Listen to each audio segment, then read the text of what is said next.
ട്രിലോജി എന്ന കവിത Adrian Luna മോൺട്രിനിഗ്രോ Fisher എഴുതിയത്. Polygraph ഇലകൾക്ക് കാതോർക്കുന്നു. കാതുകളുടെ അപകോളനീകരണം ജൈവഗണങ്ങളിൽ നിന്ന് സുഗന്ധ വ്യഞ്ജനങ്ങളിലേക്ക്, വേരുകളിൽ നിന്ന് വാനത്തിലേക്ക്, അതിർത്തികൾക്ക് അന്നമൂട്ടി, കടന്നലുകൾക്ക് കഥയുണ്ടാക്കി, പുസ്തകങ്ങളിൽ നിന്ന് പേരാലോളം, പേരാലിൽ നിന്ന് പുസ്തകങ്ങളോളം, ചന്ദനമോ റബ്ബർ മരമോ, ഇലാസ്റ്റിക്കിൻ്റെ വലിച്ചിൽ, അന്നന്നത്തെ അലച്ചിൽ, പശുവിൻ പാലിൽ നിന്ന് പുളിത്തൈരിലേക്ക്, വെളിപാടിൽ നിന്ന് വളർപുഷ്ടിയിലേക്ക്, ജാതിക്കായ് വിപ്ലവം, ജാതിക്കായ് വിപ്ലവം, കുരുമുളക് വീര്യമുള്ള വാക്കുകൾ, കടുകുമണി. രണ്ടാമത്തെ ഖണ്ഡം. തീരാത്ത വാസന, വളർത്തുന്ന അനിവാര്യത, സർക്കാരിൻ്റെ സ്വഭാവം, പരസ്പര പരാന്ന സഹായം. ശിവൻ രൂപങ്ങൾ അഴിക്കുന്നു, പുറന്തൊലിയിൽ പ്രണയികൾ ഒളിക്കുന്നു.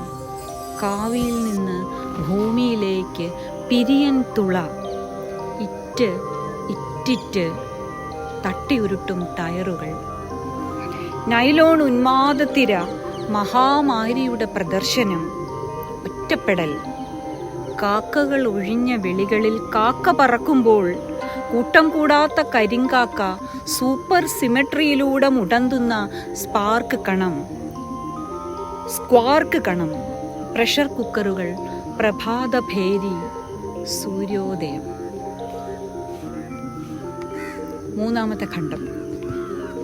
വിശുദ്ധ വസ്തുക്കൾ, കട്ടകൾ, തിരികൾ, ഞരമ്പിലേറുന്ന സ്ഥാപനങ്ങൾ, അസ്പൃശ്യ ക്രിയാപദങ്ങൾ, ചുണ്ടുകളിൽ നിന്ന് ബോധം കെട്ടു വീഴുന്ന നാക്ക്, ഉള്ളിലെ ശ്രീകോവിൽ ചവച്ചു തിന്നുന്ന ചിതൽ, രൂപമില്ലാത്ത സൃഷ്ടി, മെയ്യഴിഞ്ഞ മനം, മൂടൽ, മാറണമുന്നം, മനുഷ്യ മഹാനിയന്ത്രണം, മാർഗം തെറ്റിക്കുന്ന പ്രബോധനം, പൂപ്പൽ അഥവാ പാപ്പാത്തി ആഖ്യാനങ്ങൾ, തുളഞ്ഞു കയറുന്ന ഒച്ചകൾ, പുളിമരത്തിലെ ദൈവങ്ങളോളം എത്തുന്നു. ഇഴജാതിയിൽ നിന്ന് പുളിത്തോട് വരെ, അണ്ണാൻ കരളുന്ന വാഴക്കൂമ്പായി മാറൽ, ഗുഹ്യ ജലസേചനം, കൊണ്ടു നടക്കാവുന്ന കർമ്മഫലം.